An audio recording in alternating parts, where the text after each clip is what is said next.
falam, já ouvi dizer pra observar as fezes, como é que elas estão e tal. Isso realmente dá pra ter uma noção? Dá.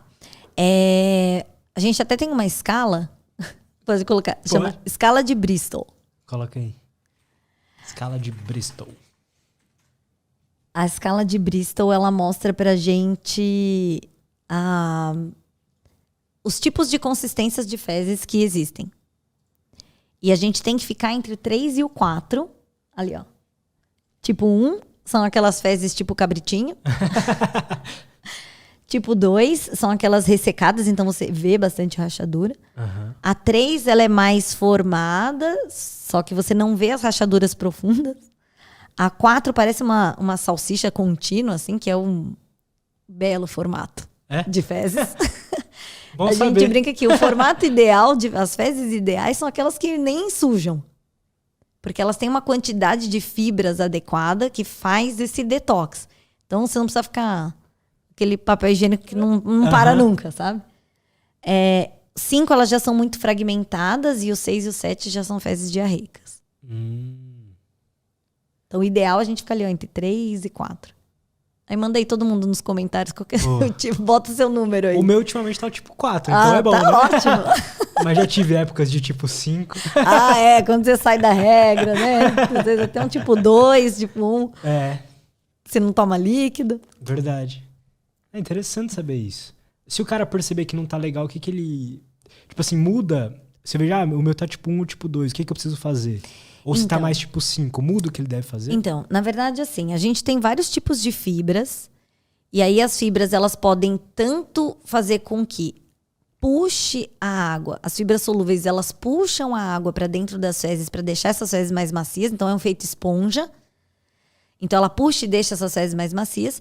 E alguns tipos de fibras, elas dão uma consistência para aqueles tipos 6 e 7. Então, elas dão aquele suporte para essa água que está muito fragmentada. Então, vai depender muito da causa.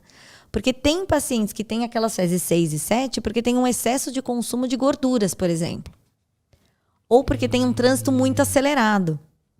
Então, é aquela pessoa que consome muita gordura e, de repente, sai aquelas ou fezes explosivas, ou, de repente, uma intolerância alimentar, que não conseguiu digerir algum substrato, as bactérias fermentam muito, e aí não conseguem formar também as fezes. Os tipos 1 e 2, elas são mais relacionadas a ou falta de líquido, ou falta de fibra que consiga puxar esse líquido. Então, vai depender muito do que o paciente tem. E eu sempre oriento, primeiro, observar o que o paciente tem comido ultimamente e como é que esse intestino está respondendo. Porque muitas das vezes as pessoas relacionam a algum evento. Então, assim, Thaís, eu fui viajar e aí eu comi no resort... e não tomei muito líquido e aí minhas fezes ficaram duras. Comi muita farinha branca, por exemplo, e minhas fezes ficaram duras. A farinha branca, se as pessoas quiserem fazer experiências em casa, se você pegar o psyllium, que é uma fibra, uma das melhores fibras que a gente tem, e você pegar a farinha branca e você jogar água nos dois, você vê que o psyllium, ele puxa essa água e ele vira tipo uma esponja mesmo. Ele vira quase um gel.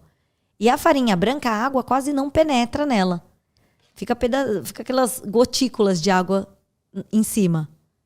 E aí você vê claramente por que você tem pessoas que têm o intestino que ficam presos, porque tem uma dieta muito baseada em farinha branca.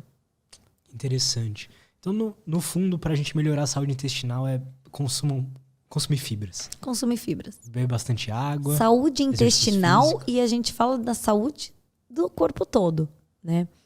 Porque até pouco tempo atrás a gente falava em consumir fibras para ter fezes bonitas, né? E para se sentir saciado. E hoje a gente sabe que é muito além disso. Que é para manter para melhorar esses processos inflamatórios crônicos. Então, a alimentação, ela é a base de tudo que vai acontecer no nosso corpo. Para mim, o que mais tá me fazendo ir para esse lado é prevenir doenças vindas do estresse, então, principalmente de mentais, né? Então, Sim. Depressão, ansiedade, etc. Exato.